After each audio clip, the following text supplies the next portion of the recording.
Hey and welcome to our YouTube channel Nursing Guru, a comprehensive coach for all competitive nursing officer examinations. Friends, आज हम देखने वाले हैं acid base balance and ABG analysis के बारे में। Last video हमने O2 थेरेपी के ऊपर अपलोड किया है। अगर आपने वो अभी तक नहीं देखा है तो नीचे डिस्क्रिप्शन बॉक्स में आपको लिंक मिल जाएगी। और अगर आप हमारे चैनल पर अभी तक नए हो तो कृपया लाइक, शेयर और सब्सक्राइब करना ना भूलें। तो let's start. Acid base balance and ABG analysis. तो सबसे पहले देखते हैं कि एसिड क्या होता है। ओके, एसिड क्या होता है। ओके, तो एसिड हमारे बॉडी में H+ आयन का कॉन्सेंट्रेशन इसको क्या कहते हैं? हम एसिड कहते हैं। ओके, तो ये एसिड कैसे होता है भाई? टेस्ट में कैसे होता है? सॉल्टी इन टेस्ट होता है, सॉल्टी टेस्ट होती है। ओके, और जब हम लिटमस पेपर पे इसको टेस्ट करते हैं, लिटमस पेपर पे टेस्ट करते हैं, तो यहाँ पे आप देख रहे हो, तो litmus paper turns blue from red. Okay, turns red from blue. Okay, blue to red हो जाता है। ओके, तो ये हो गया आपका एसिड। तो एसिड हम कैसे पहचानेंगे? लिटमस पेपर पे अगर हम लिटमस पेपर को एसिड में डुबाएंगे तो ब्लू से रेड हो जाएगा। ओके, तो ये हो गया आपका एसिड। अब बेस के बारे में जानते हैं। तो बेस क्या होता है? बिटर टेस्ट होती है। ओके, बेस की कैसे टेस्ट होती है? बिटर टेस्ट होती है। Okay, then it is turns from red to blue. Okay, red to blue हो जाता है लिटमस पेपर के ऊपर। ओके, तो यहां पे आप देख पा रहे होंगे, तो ये है हमारा बेस। ओके, समझ में आ गया एसिड और बेस। तो ये तो दो हो गए। तो अब देखते हैं हमारे बॉडी में मेन कौन सा एसिड होता है और मेन कौन सा बेस होता है। ओके, यही हमें सीखना है एबीजी में। ओके, ये दोनों एसिड, ये एक एसिड और एक बेस, इसके बारे में ही हम सीखने वाले हैं। तो कौन सा होता है? देखो, सबसे पहले देखते हैं एसिड कौन सा होता है। तो एसिड होता है हमारे बॉडी में कार्बोनिक एसिड। और दूसरा बेस कौन सा होता है? तो बेस होता है बाइकार्बोनेट। ठीक है, तो ये तो हो गया एसिड और एक हो गया बेस। अब हम देखेंगे इसका कॉन्सेंट्रेशन कितना होता है हमारी बॉडी में। इसका कॉन्सेंट्रेशन देखो, अब इन दोनों में दिक्कत आ जाएगी तो उसी को कहते हैं हम एसिड बेस इंबैलेंस। ओके, ज्यादा दिक्कत नहीं है, ज्यादा परेशानी नहीं है और ज्यादा डिफिकल्ट भी नहीं है, बस समझना है, हमें समझना है। ओके, तो इन दोनों की कंसंट्रेशन में डिफिकल्टी आएगी तो उसको कहते हैं हम एसिड बेस इंबैलेंस। ओके, तो अब देखते हैं इसका कंसंट्रेशन कितना होता है। देखो, 1:20 ये इसका रेशियो होता है। ओके, 1:10 इसका मतलब क्या है कि 1% is your acid and according to that 20% is your base. Okay, समझ में आ गया? 1% is the acid and 20% is the base. Okay, तो ये हो गया हमारा एसिड और बेस के बारे में।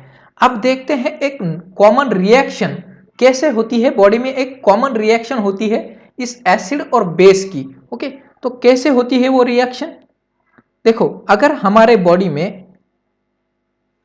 बॉडी में बेस बढ़ता है, मतलब बेस कौन सा हो गया हमारा? बाइकार्बोनेट बढ़ता है, तो ये हाइड्रोजन आयन क्या करते हैं? इसके साथ बाइंड हो जाते हैं और आपका ये बाइकार्बोनेट हो गया। ओके, तो ये मिलाकर क्या बनाते हैं? देखो, हमने क्या बोला है? बेस बढ़ रहा है तो इसको न्यूट्रलाइज कौन करेगा? एसिड। तो ये क्या बनाएंगे? H2CO3+। ये एक ही रिएक्शन है जो कि एसिड बेस बैलेंस में हेल्प करती है। ओके, तो ये कैसे मेंटेन होता है ये हम देखेंगे अब। तो इसके पहले हमें पता होनी चाहिए नॉर्मल वैल्यू। देखिए फ्रेंड्स, जो भी सिखाऊंगा direct MCQ direct questions exam के हिसाब से। ओके, ज्यादा नहीं सीखेंगे, लेकिन जो भी सीखेंगे इंपॉर्टेंट सीखेंगे। ओके, तो अब देखते हैं नॉर्मल वैल्यू। यहां से क्वेश्चन आता है, यहां से क्वेश्चन आता है, तो देखते हैं नॉर्मल वैल्यू।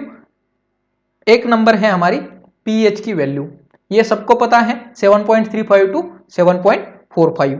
पीसीओ2 की वैल्यू कितनी होती है 35 टू 45 mm ऑफ Hg। यहाँ के ये जो यूनिट है ये भी इंपॉर्टेंट है, इसको भी ध्यान में रखना है, यूनिट भी पूछते हैं। ओके, PO2 कितना है 80 to 100 mm of Hg, 80 to 100 mm of Hg। HCO3 कितना होता है 22 to 27 milliequivalent per litre, milliequivalent per litre. Okay, and H2CO3 कितना होता है 1.3 milliequivalent per litre. Okay, तो ये हो गई हमारी नॉर्मल वैल्यू। अगर हमें ये नॉर्मल वैल्यू पता है तो इसके हिसाब से हम एबनॉर्मल चीजें भी समझ जाएंगे। ओके, तो लेट्स देखते हैं एबनॉर्मल चीजें देखते हैं। तो अब देखते हैं हमारी पीएच की स्केल। यहां से एक क्वेश्चन आया था कि पीएच की स्केल में कितनी रेंज तक ये होती है, पीएच की स्केल कितनी रेंज तक होती है। तो हमने क्या देख रहे हैं, हम देखो यहां पे पीएच स्केल है हमारी, तो 0 से लेकर 14 तक हमारी पीएच की स्केल होती है। और जो 7 नंबर है उसको कहते हैं हम न्यूट्रल। क्या कहते हैं हम, न्यूट्रल। तो हमारे ब्लड का पीएच कितना है, कितना देखा हमने ब्लड का पीएच 7.35 टू 7.45। तो इसका मतलब क्या है, our blood is slightly alkaline, alkaline. Okay, समझ में आ गया। बिकॉज क्यों अल्कलाइन है, देखो हमारा पीएच इस रेंज के अंदर बैठता है। ओके, समझ में आ गया। नेक्स्ट देखते हैं हम सेल्यूलर फ्लूइड्स। ओके, तो दो कंपार्टमेंट है, कौन से दो है, एक तो है इंट्रासेल्यूलर फ्लूइड और है एक एक्स्ट्रा सेल्यूलर फ्लूइड। कौन से है, एक इंट्रासेल्यूलर हो सकता है, एक एक्स्ट्रा सेल्यूलर हो सकता है। तो ये इंट्रासेल्यूलर और एक्स्ट्रा सेल्यूलर समझने से पहले हम एनायन और कैटायन के बारे में समझेंगे। तो अगर एनायन किसको बोलते हैं, एनायन किसको बोलते हैं, निगेटिव चार्ज को क्या बोलते हैं हम, एनायन बोलते हैं। और पॉजिटिव चार्ज को क्या बोलते हैं हम, कैटायन। क्या बोलते हैं, कैटायन। ओके, तो ये हो गए हमारे एनायन और कैटायन। अब देखते हैं इंट्रासेल्यूलर और एक्स्ट्रा सेल्यूलर फ्लूइड के बारे में। ये हो गया इंट्रासेल्यूलर फ्लूइड, इधर हो गया हमारा एक्स्ट्रा सेल्यूलर फ्लूइड। ओके, यहां भी। तो अब देखते हैं यहां से कैसे क्वेश्चन आते हैं, देखना ध्यान से देखिए, हर एक चीज समझनी है। ओके, डायरेक्ट एमसीक्यू आता है, डायरेक्ट क्वेश्चन आता है। कैसे आते हैं यहां से एमसीक्यू, ऐसे पूछते हैं कि most abundant intra cellular anion पूछते हैं। ओके, एनायन पूछते हैं, या फिर कैटायन पूछते हैं, या फिर क्या पूछते हैं, most abundant extra cellular anion, या फिर कैटायन। ओके, ये चार चीजें समझ में आ गई। अब देखते हैं हर एक के बारे में। ओके, हर एक के बारे में देखेंगे। तो अब देखते हैं पहले मोस्ट एबंडेंट इंट्रासेल्यूलर एनायन कौन सा होता है, मोस्ट एबंडेंट इंट्रासेल्यूलर एनायन कौन सा होता है। तो कौन सा होता है भाई हमारा HPO4। कौन सा होता है, HPO4, जिसकी नॉर्मल इंट्रासेल्यूलर वैल्यू कितनी होती है, HPO4 जिसकी नॉर्मल इंट्रासेल्यूलर वैल्यू कितनी होती है 75। कितनी होती है 75। देखो हम इंट्रासेल्यूलर भी देखेंगे, एक्स्ट्रा सेल्यूलर भी देखेंगे। अभी इसी की एक्स्ट्रा सेल्यूलर में HPO4 एक्स्ट्रा सेल्यूलर में फिर कितना होता है, कितना होता है फिर 1.7 टू 2.6। ओके, तो ये हो गई इंट्रासेल्यूलर फ्लूइड की वैल्यू, ये हो गई हमारी एक्स्ट्रा सेल्यूलर फ्लूइड की वैल्यू। समझ में आ गया। नेक्स्ट देखते हैं मोस्ट एबंडेंट इंट्रासेल्यूलर कैटायन। अब ये एनायन देखा, इंट्रासेल्युलर के बारे में देख रहे हैं, ठीक है, इंट्रासेल्युलर के बारे में देख रहे हैं। अभी हमने देखा मोस्ट एबंडेंट इंट्रासेल्युलर एनायन, अभी देखते हैं most abundant intracellular cation. Okay, तो कौन सा होता है most abundant intracellular cation? Cation मतलब क्या? Positive charge. तो कौन सा होता है? के प्लस, इसको बोलते क्या है हम? पोटेशियम। क्या बोलते हैं? पोटेशियम बोलते हैं। तो इसका इंट्रासेल्युलर कितनी रेंज है? कितनी रेंज है? देखिए, इंट्रासेल्युलर कैटायन की रेंज है हमारी 135 टू 145 ओके, तो ये हो गई आपकी इंट्रासेल्युलर कैटायन की वैल्यू। ओके, इंट्रासेल्युलर कैटायन की वैल्यू। अब देखते हैं हम इसकी, ये हो गई इंट्रासेल्युलर। अब एक्स्ट्रा सेल्युलर कितनी वैल्यू है इसकी? कितनी वैल्यू है? 3.5 टू 5.1। ओके, तो ये हो गई इसकी एक्स्ट्रा सेल्युलर की वैल्यू। अब देखते हैं नेक्स्ट हम एक्स्ट्रा सेल्युलर के बारे में।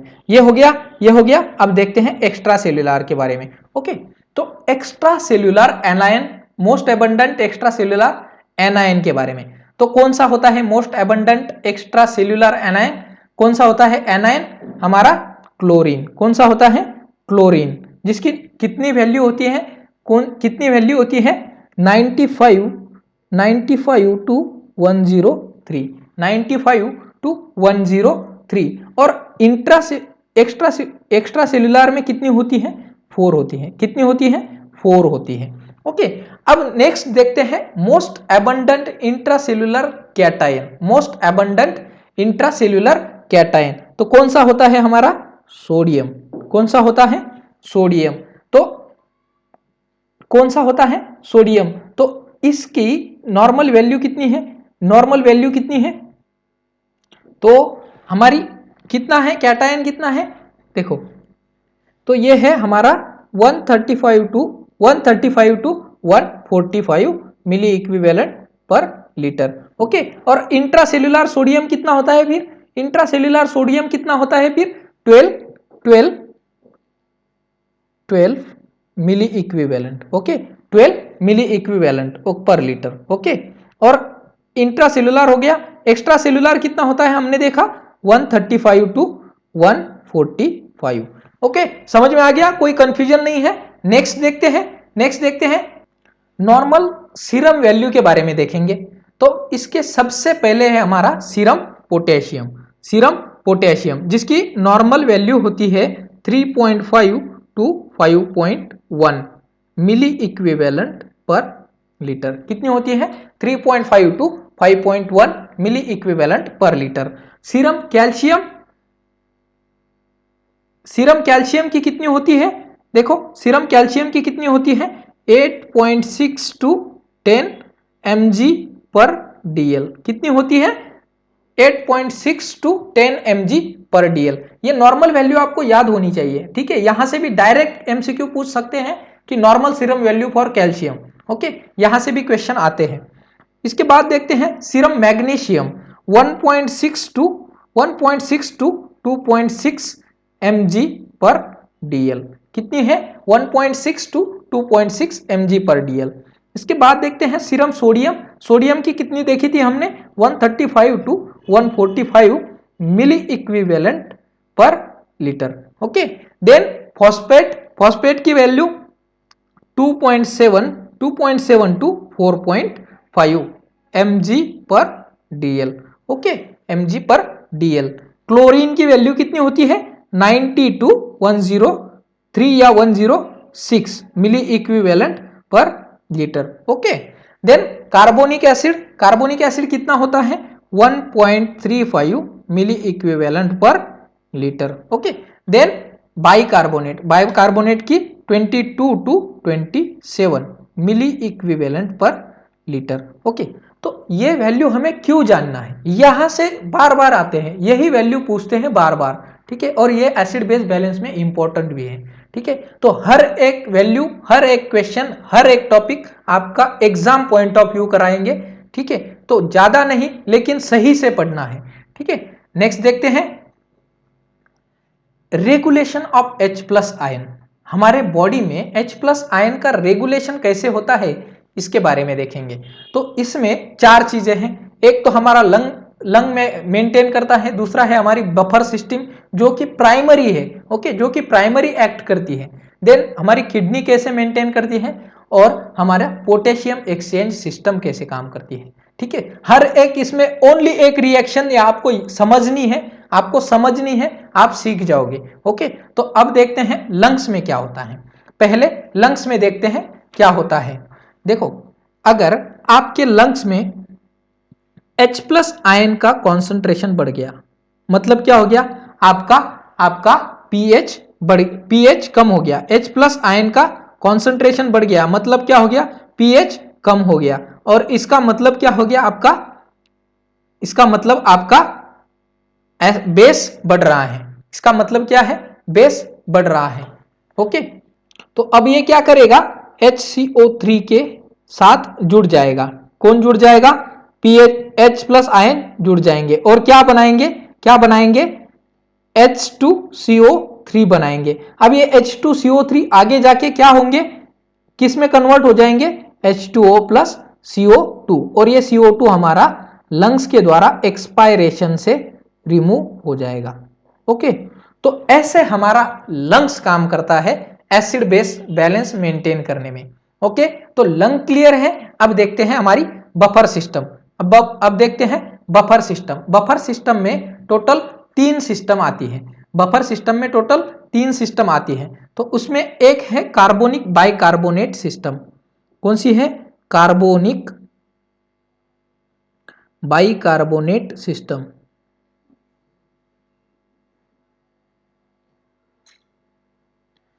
नेक्स्ट कौन सी आती है, देखो, फॉस्फेट बफर।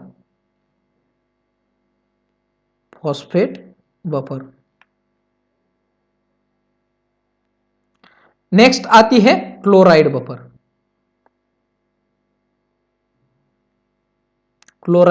बफर।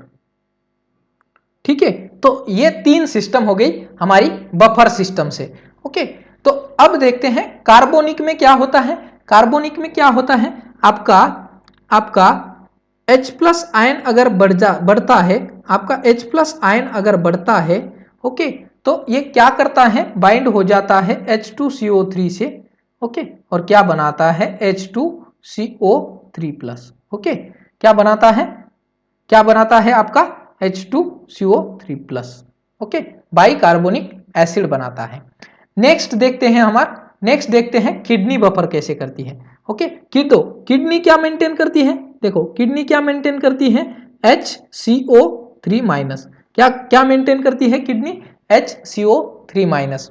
तो अब ये HCO3 अगर बढ़ जाएगा, ओके, बढ़ जाएगा, तो हमारी किडनी क्या करेगी, इसका एब्सॉर्प्शन कम करेगी। HCO3 अगर इंक्रीज हो जाएगा तो एब्सॉर्प्शन क्या करेगी, डिक्रीज कराएगी। अगर ये डिक्रीज हो रहा है तो एब्सॉर्प्शन क्या कराएगी, बढ़ाएगी। ओके, एब्सॉर्प्शन बढ़ाएगी। तो ऐसे हमारी किडनी इसको मेंटेन करती है। और एक होता है पोटेशियम एक्सचेंज सिस्टम। चारों सिस्टम याद आ गई। अब नेक्स्ट देखते हैं टाइप्स ऑफ एसिडोसिस। तो यहां से हम देखेंगे कि एग्जैक्ट एसिड और बेस क्या होता है। ठीक है, अब यहां से सीखते हैं कि एसिड और बेस क्या होता है। अगर आपको अभी तक का हमारा लेक्चर समझ में आ गया तो आगे ज्यादा कुछ भी नहीं है, बस कोरिलेशन करना है। क्या करना है, कोरिलेशन करना है। तो करते हैं कोरिलेशन। देखो, हमारे पास पहले तो 2 टाइप के एसिडोसिस या अल्कलोसिस होते हैं। कौन सा होता है, एक तो रेस्पिरेटरी होगा या तो फिर मेटाबॉलिक होगा। ठीक है, कितने होंगे, 2 टाइप के, एक तो रेस्पिरेटरी होगा या मेटाबॉलिक होगा। अब रेस्पिरेटरी में क्या होगा, एक तो एसिडोसिस होगा या अल्कलोसिस होगा। मेटाबॉलिक में भी क्या है, या तो एसिडोसिस होगा या अल्कलोसिस होगा। तो सबसे पहले देखते हैं रेस्पिरेटरी एसिडोसिस। तो इसको टर्म कैसे करेंगे, डिफाइन कैसे करेंगे, रेस्पिरेटरी एसिडोसिस की कंडीशन है हमारी। ओके, तो क्या हो रहा है, पीएच कम हो रहा है। ओके, पीएच कम हो रहा है और फिर क्या बढ़ेगा, देखो इसके पहले मैं आपको तीन फॉर्मूले बताऊंगा, वो याद रखना है। तीन फॉर्मूले बताऊंगा, वो याद रखने हैं। कौन से हैं वो तीन फॉर्मूले? देखो पहला फॉर्मूला है हमारा pH is inversely proportional to your H plus ion. Okay, ये हो गया एक फॉर्मूला। सेकंड फॉर्मूला है हमारा pH is inversely proportional to the PCO2। Okay, ये दूसरा फॉर्मूला हो गया। थर्ड फॉर्मूला है हमारा pH is directly proportional to the HCO3 minus. Okay, ये हो गया हमारा तीसरा फॉर्मूला। इसमें कुछ डाउट है? इसमें कुछ डाउट है? देखो इसका मतलब क्या होता है, मतलब समझना है हमें। ओके, तो देखते हैं। pH is inversely proportional to the H plus ion. इसका मतलब अगर pH बढ़ता है तो हमारा H प्लस आयन कम हो जाता है। अगर pH बढ़ता है तो H प्लस आयन कम हो जाते हैं। अगर pH बढ़ता है तो हमारा PCO2 भी कम हो जाता है। अगर pH बढ़ता है तो PCO2 कम हो जाता है। Inversely proportional. अगर pH ऊपर जा रहा है तो PCO2 नीचे जाएगा, अगर pH ऊपर जा रहा है तो H प्लस आयन भी नीचे जाएगा। ठीक है, अब डायरेक्टली प्रोपोर्शनल मतलब जैसे pH बढ़ेगा तो HCO3 बढ़ेगा। क्या होगा? pH बढ़ेगा तो HCO3 भी बढ़ेगा। ठीक है, तो ये हो गया डायरेक्ट प्रोपोर्शन। तो अब देखते हैं हम पहले रेस्पिरेटरी एसिडोसिस के बारे में। तो हमने क्या देखा हमने फर्स्ट फॉर्मूला में, अगर pH हमारा कम हो रहा है तो H प्लस आयन क्या होंगे, क्या होगा H प्लस आयन के साथ कि increase H plus ion.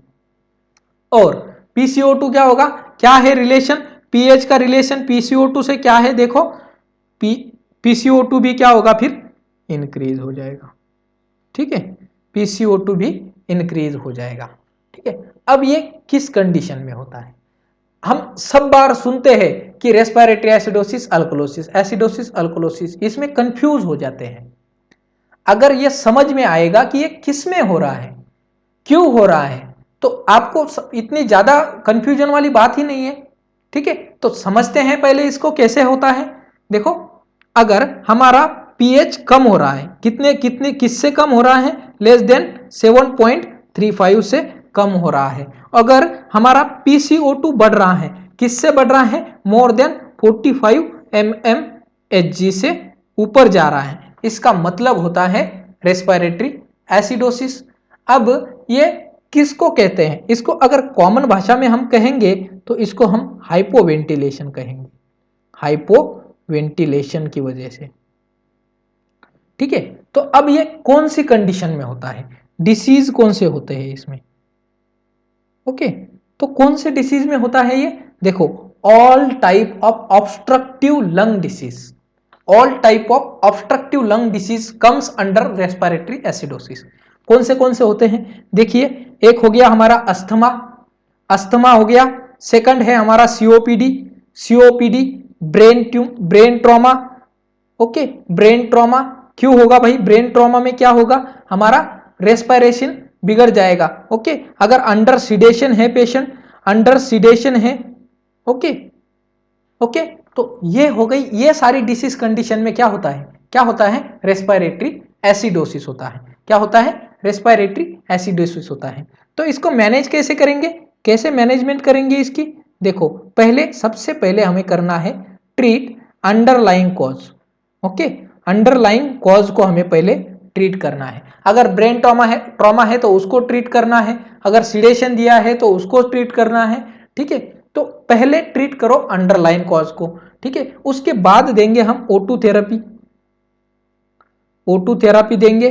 Okay, O2 therapy देंगे। और पोजीशन, यहां से एमसीक्यू आता है, यहां से एमसीक्यू आता है, इंपॉर्टेंट है, वेरी इंपॉर्टेंट है, नोट कर लीजिए। तो पोजीशन कौन सी देंगे हम, हाई फाउलर पोजीशन। कौन सी देंगे, हाई फाउलर पोजीशन देंगे। ओके, हाई फाउलर पोजीशन देंगे। और कौन सी पोजीशन दे सकते हैं, ऑर्थोपनिक पोजीशन भी दे सकते हैं, ऑर्थोपनिक पोजीशन देते हैं। हाई फाउलर पोजीशन मतलब क्या है, हमारे बेड का जो हेड एंड है हमारे बेड का जो हेड एंड है उसको हम 90 डिग्री तक ऊपर करेंगे, हेड एंड 90 डिग्री तक ऊपर करेंगे। ऑर्थोपेनिक पोजीशन क्या होती है, हमारे बेड का हेड एंड 90 डिग्री ऊपर है और हम पेशेंट को कार्डियक टेबल देंगे और उसके ऊपर 2 पिलो रख के पेशेंट को उसके ऊपर सोने के लिए बोलेंगे। समझ में आ गई ऑर्थोपेनिक पोजीशन। यह इमेज बेस्ड भी क्वेश्चन आ सकता है, पोजीशन पूछ सकते हैं, ठीक है। हाई फाउलर पोजीशन भी हो सकती है या ऑर्थोपेनिक पोजीशन भी हो सकती है।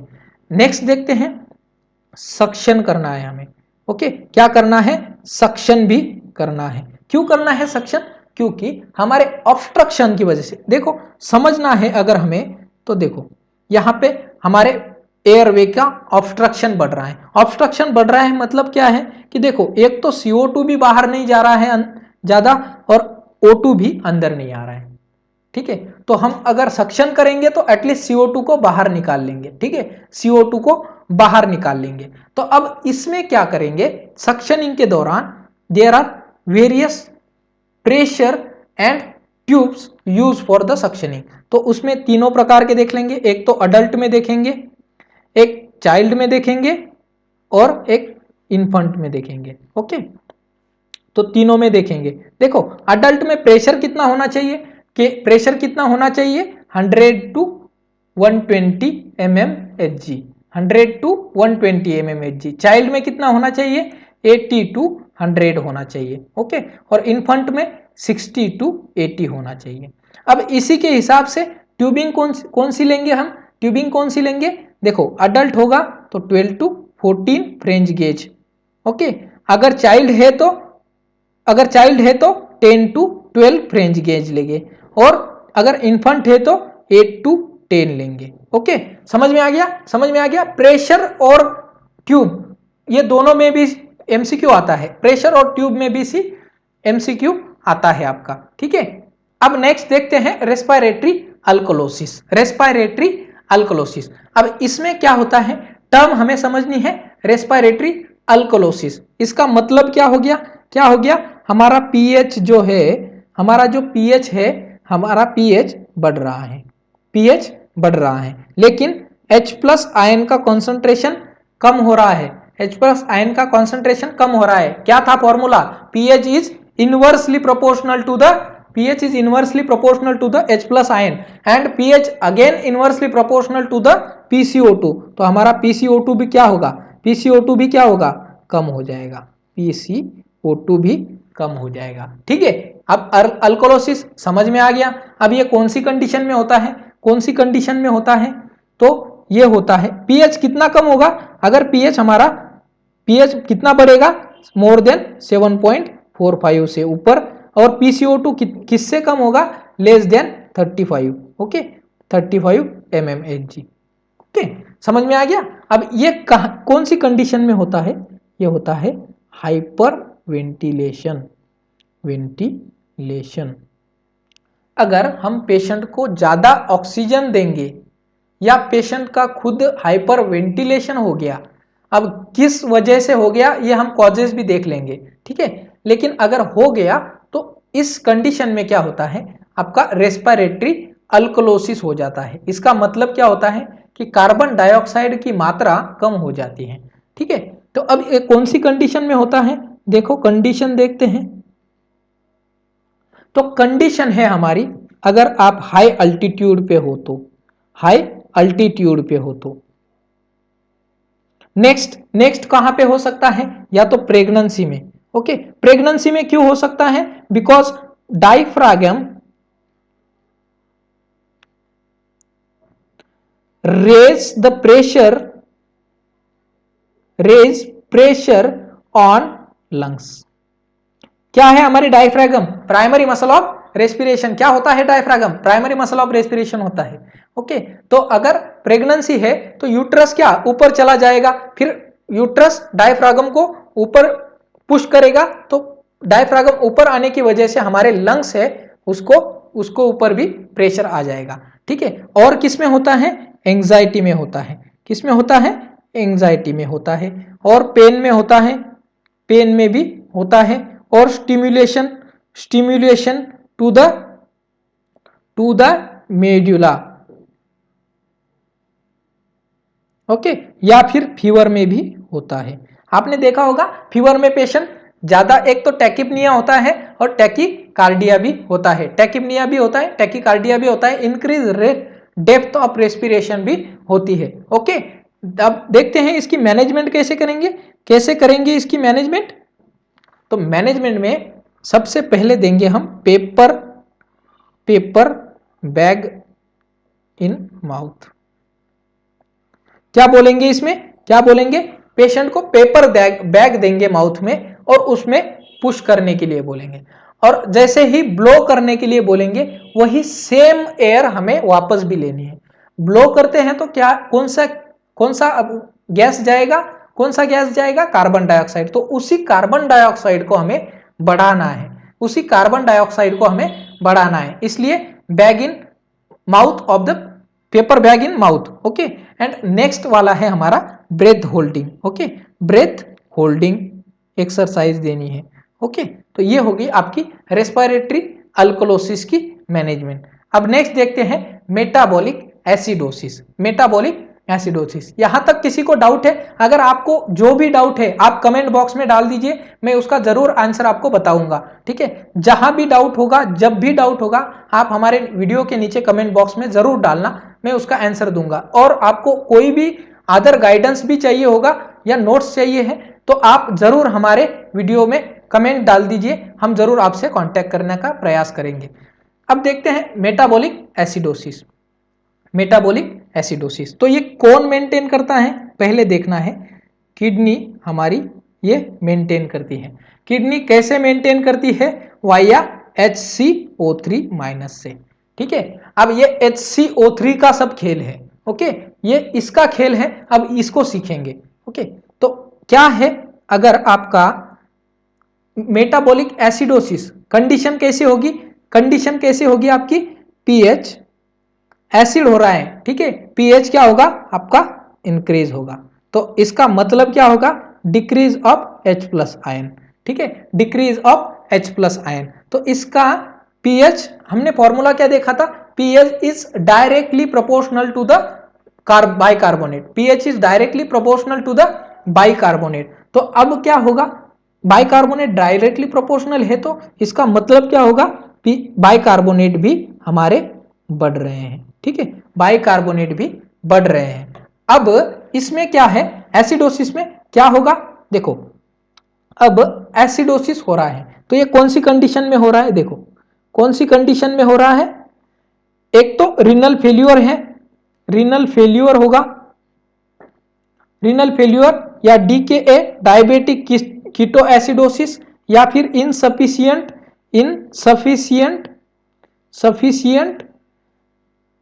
कार्बोहाइड्रेट,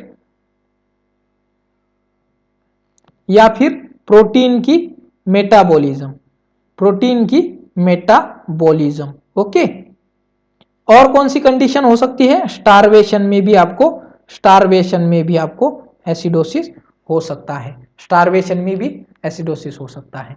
तो अब देखते हैं इसकी मैनेजमेंट कैसे करेंगे। देखो सबसे पहले मैनेजमेंट में क्या करेंगे हम, ये जो डिसीज कंडीशन बताई है हमने, इसको मैनेज पहले करेंगे। ठीक है, treat underlying cause. Okay, treat underlying cause पहले करेंगे। ठीक है, इसके बाद क्या करेंगे, इसके बाद क्या करेंगे, हम बाइकार्बोनेट देंगे। अगर हमारा एसिड बढ़ रहा है तो क्या करेंगे, हम बाइकार्बोनेट देंगे।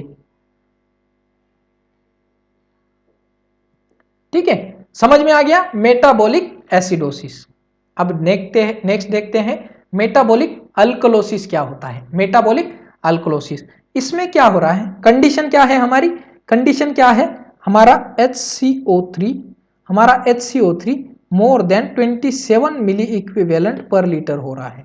ओके, और पीएच हमारा मोर देन 7.45 से ऊपर जा रहा है, और H+ आयन का डिक्रीज हो रहा है, H+ आयन का डिक्रीज हो रहा है। ठीक है, तो ये किस कंडीशन में होती है, कौन सी कंडीशन में यह हो सकता है, तो कौन सी कंडीशन है, देखो यहां से भी एक MCQ आया है, यहां से भी आया है कि मेटाबॉलिक अल्कोलोसिस किसकी वजह से भी हो सकता है।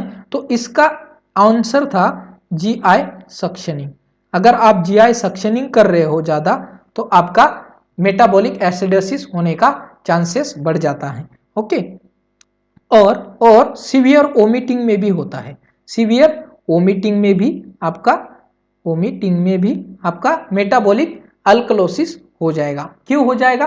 Because your hydrogen ion is going out from the body, your hydrogen ion is going out from the body. और किस कंडीशन में होगा? डाईयूरेटिक्स में भी होगा। ओके, डाईयूरेटिक्स में भी होगा। क्यों होगा? क्योंकि आपके हाइड्रोजन आयन का जो एक्सक्रीशन हो जाएगा। ओके, एक्सक्रीशन हो जाएगा। इसमें इसके और कंडीशन कौन सी हो सकती है? पाइलोरिक स्टेनोसिस, पाइलोरिक स्टेनोसिस में भी हो जाएगा। क्यों हो जाएगा? बिकॉज आपका जो ये पाइलोरस है, ये आपका स्टमक हो गया। ओके, और यहां पे पाइलोरस होता है। ओके, ये पाइलोरस आपका अगर ऑब्स्ट्रक्शन है इसमें या स्टेनोसिस है तो आपका H+ आयन एक्सक्रीट नहीं हो पाए, एक्सक्रीट नहीं हो पाएगा प्रॉपरली, और फिर क्या होगा? इसका अल्कलोसिस हो जाएगा। ठीक है, अब इसमें ट्रीटमेंट क्या देंगे? ट्रीटमेंट क्या देंगे? सबसे पहले आपको ट्रीट अंडरलाइंग कॉज करना है। ओके, और क्या? According to suctioning guidelines. जो हमने सीखा है, सक्शनिंग कितनी करनी है, कौन सी ट्यूब लेनी है, कितना प्रेशर रखना है। ठीक है, ओके। तो अब इसके बाद देखते हैं हम एलन्स टेस्ट के बारे में। अब देखेंगे एक्चुअल प्रोसीजर कैसे करते हैं, आर्टेरियल ब्लड गैसेस सैंपलिंग की प्रोसीजर देखते हैं। ओके, तो सबसे पहले क्या करते हैं?